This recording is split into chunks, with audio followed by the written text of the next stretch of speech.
জীবন ধারণের ন্যূনতম খাবারটুকুও পাচ্ছে না ফিলিস্তিনের গাজার মানুষ। ঘন্টার পর ঘন্টা চলে যায় শুধু একটি প্রশ্ন ভাবতে ভাবতে, আজ কি খাবো, পরিবারকে কি খাওয়াবো।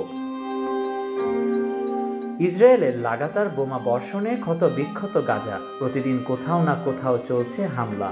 তারই মধ্যে নেই খাবার, নেই নিরাপদ আশ্রয়। রাইদ আল আথামনা একসময় বিদেশি সাংবাদিকদের গাড়ি চালাতেন, আজ তিনি বেকার। গাজায় ঢুকতে দেওয়া হচ্ছে না কোনো সাংবাদিককে। ফোনে তাদের জানান, আমাদের এখানে কোনো খাবার নেই, রুটি নেই, সামান্য আটা কিনতেও পারছি না।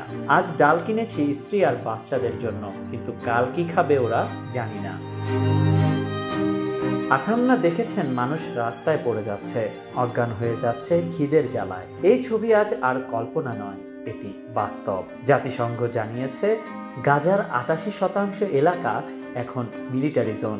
যেখানে ছিল কৃষিজমি, এখন সেখানে শুধু ধ্বংসের ছাপ। লক্ষ লক্ষ মানুষ ঘর ছাড়া গাদাগাদি করে আছেন ছোট্ট ত্রাণ শিবিরে।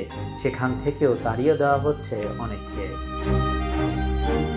বিশ্ব স্বাস্থ্য সংস্থা বলছে, গাজায় মানবসৃষ্ট দুর্ভিক্ষ চলছে।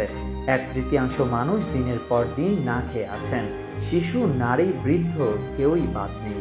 ৪৮ জন মানুষ মারা গেছে শুধুমাত্র না খেতে পেয়ে। বছরের শুরু থেকে সংখ্যাটা দাঁড়িয়েছে ৫৯ জনে, আর প্রতিদিন এই সংখ্যাটি বাড়ছে। Desk report, news now 24।